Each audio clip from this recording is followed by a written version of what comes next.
réponse. Heureux les débonnaires, les simples d'esprit ou ceux qui meurent unis au Christ. Allez, 10 secondes.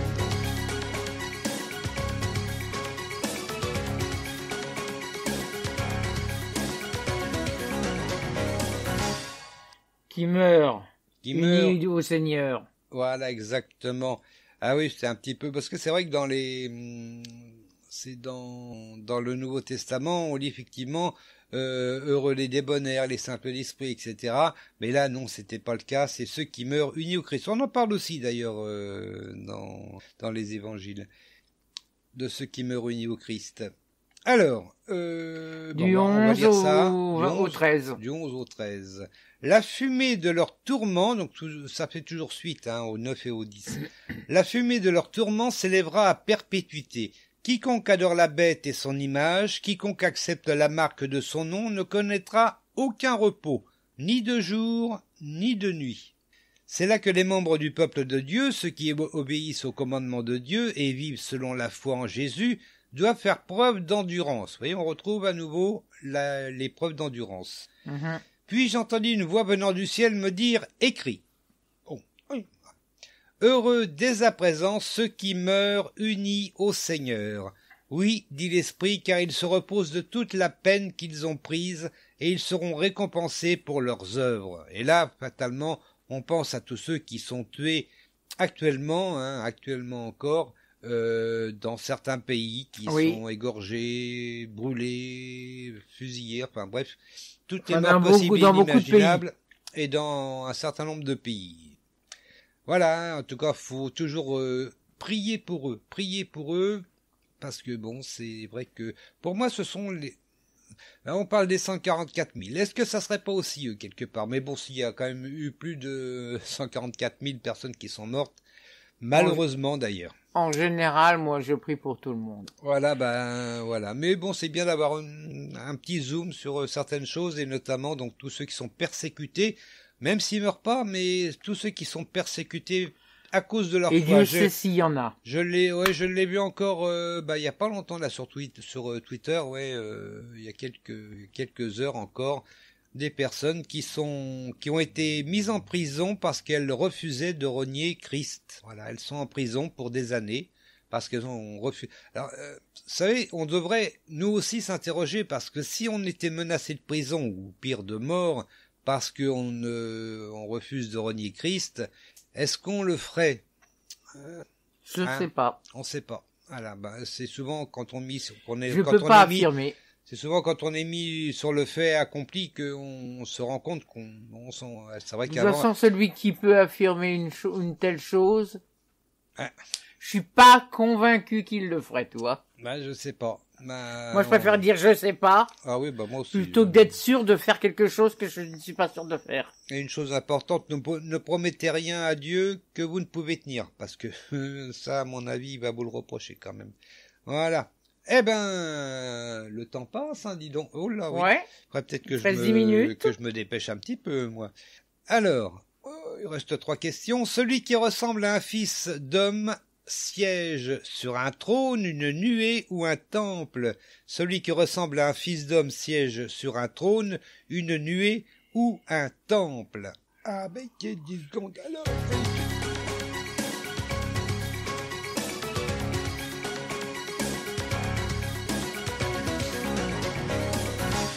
Une nuée blanche. Une nuée blanche, oui, rien à voir, je pense, en tout cas, avec la fumée, vous savez, un pape est élu, oui, il y a une fumée blanche. Pape. Voilà, il y a une fumée blanche quand il est élu, je pense pas que ça soit lié à ça. Non, je pense pas non plus. Mais bon, après on sait pas, on va savoir, il y en a qui peuvent le dire. Bon, voilà. Alors, donc, on en est... 14. Donc, 14, oui, 14. Jusqu'au 15. Non, même pas, juste le 14. Alors je vis une nuée blanche sur laquelle siégeait quelqu'un qui ressemblait à un fils d'homme. Il avait sur la tête une couronne d'or et tenait à la main une faucille bien tranchante. On va poser la question suivante, mais bon, vous avez un petit peu la réponse quand même déjà. Mais bon, je me suis amusé aussi avec la question, donc ça c'est moi qui m'amuse, j'ai le droit de m'amuser, hein. Bon, alors. Tout à fait, mon amour, tout à fait. Alors, celui qui siège sur la nuée lance une faucille, un marteau ou un disque. C'est la faucille et le marteau, ça me fait rire. Ah ben la faucille et le marteau, ça me fait rire. Alors, celui qui siège sur la nuée lance. Oh, on aurait pu dire celui qui siège sur la nuée blanche lance, mais bon, ça fait... bon, bref, après, il lance une faucille, un marteau ou un disque. Oh là là, mes bêtises, hein, franchement, hein.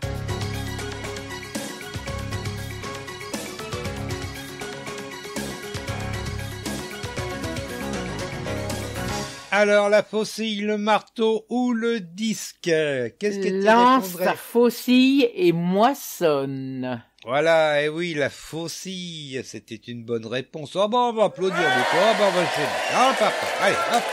Ah, bah, oui. Oh, bah oui, la faucille, pas le marteau. Oh, bah, la faucille et le marteau. Oh, bah, ça me fait Tu lis rire. donc du 15 au 16. Du 15 au 16, exactement, c'est même ce que j'ai marqué. Par contre, la dernière question, j'ai pas mis le numéro du verset, donc oh, bah, on va improviser. Alors, du 15 au 16, bah, ça fait que 2 versets, donc déjà, ça a réduit.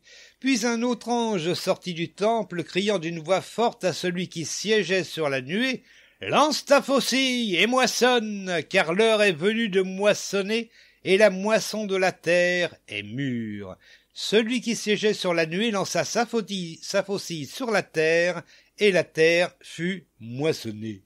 Voilà. Et puis, bon, on va poser la dernière question maintenant. Ben voilà. La dernière faucille sert à moissonner, à vendanger ou à récolter. Ah, c'est moins facile, ça. La dernière faucille sert à moissonner, vendanger ou à récolter. Allez, 10 secondes.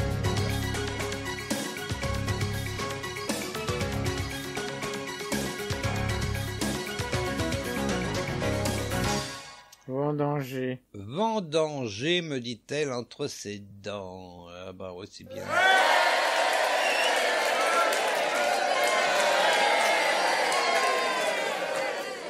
Ah ouais, on a vu que la première faucille servait à moissonner, mais là non, c'est à vendanger. J'étais en train de me demander si j'avais pas dit une ânerie. Mais non. Oh. Alors. Oh, bah attends. Mais non. On va réduire un petit peu le son. Parce que... Donc tu lis au 18. Non, 17. 17, ouais. Un autre ange sortit du sanctuaire céleste, tenant lui aussi une faucille bien tranchante. Puis un autre ange encore, l'ange préposé au feu, quitta l'autel et cria d'une voix forte à celui qui... Ah, après je règle mon son là. Je recommence. Donc, puis un autre ange, encore l'ange préposé au feu, quitta l'autel et cria d'une voix forte à celui qui tenait la faucille tranchante, « Lance ta faucille tranchante et vendange les grappes de la vigne de la terre, car ses raisins sont mûrs. » L'ange lança sa faucille sur la terre et vendangea la vigne de la terre. Il versa sa récolte dans le grand pressoir de la colère de Dieu. On écrasa les raisins dans le pressoir hors de la ville.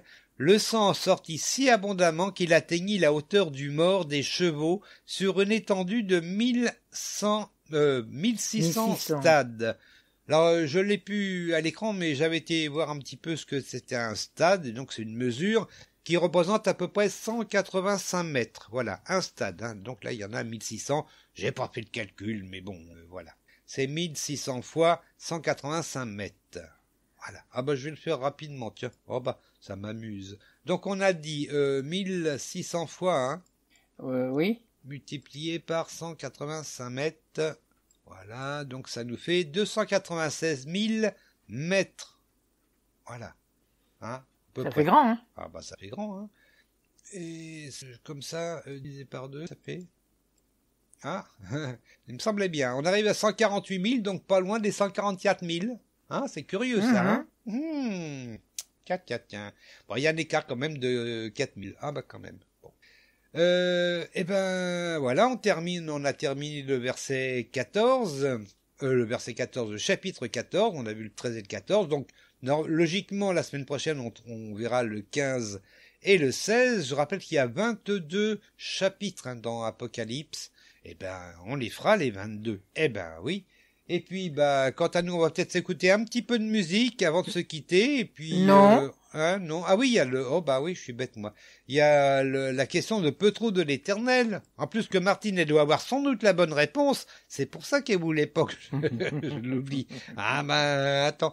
Alors, je rappelle la question, c'était donc, que signifie Céphas? Donc, Martine, quelle serait ta réponse? Pierre. Pierre, exactement. C'est d'ailleurs Jésus qui a dit ça en parlant à Pierre. À Simon. Ouais, exactement. Elle connaît toute la Bible maintenant, hein, Martine.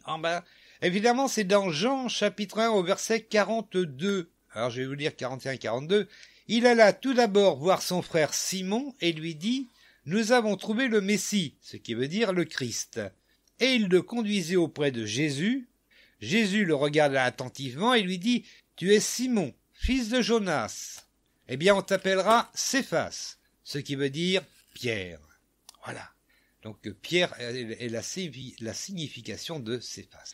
Bon, on va peut-être avoir le temps d'écouter une petite chanson rapidement. C'est vrai qu'on arrive à la fin là. On écoute tout de suite All the Gold in California. C'est très gai, vous allez voir, c'est très sympathique. Ça dure pas très longtemps, 2 minutes et des brouettes. On écoute ça tout de suite. Ça vient toujours de Gazer Studio, hein. Donc je les en remercie parce qu'ils font du bon travail, je trouve. Allez, c'est parti. All the gold in California is in a bank in the middle of Beverly Hills. It's somebody else's name. So if you're dreaming about California, it don't matter at all where you played before. California's a brand new game. Trying to be a hero, winding up a zero, can scar a man forever, right down to his soul. Living on the spotlight can kill a man outright, 'cause everything that glitters is not gold.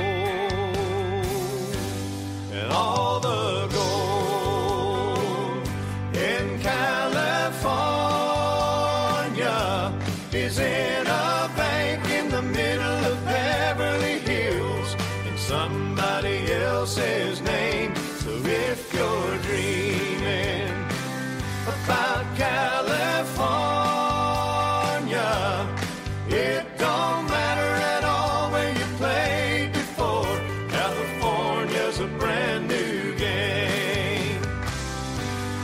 All the gold in California is in a bank in the middle of Beverly Hills, in somebody else's name. So if you're dreaming about California, it don't matter at all where you played before. California's a brand new game.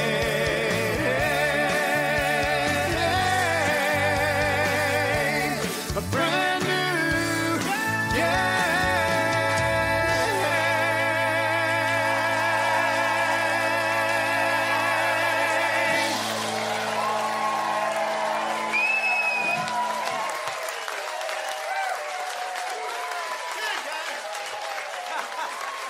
Voilà, n'hésitez pas à aller voir nos amis sur Gazer Bebo sur YouTube. Vous avez plein de chants comme ça. Moi, j'adore ça. Moi, j'adore ça. Et puis voilà. On arrive à la fin de l'émission. Merci, ma chère et tendre épouse, d'avoir participé à cette émission. Mais il n'y a pas de quoi, c'est tout à fait normal. Oh. Bonsoir à tout le monde. Oui, bonsoir à tous les auditeurs. Soyez bénis. Et puis on se retrouve la semaine prochaine pour un nouveau quiz de la semaine. Bye bye à tous. C'était le quiz de la semaine. Une émission proposée par Radio Prédication, animée par Dominique et Martine.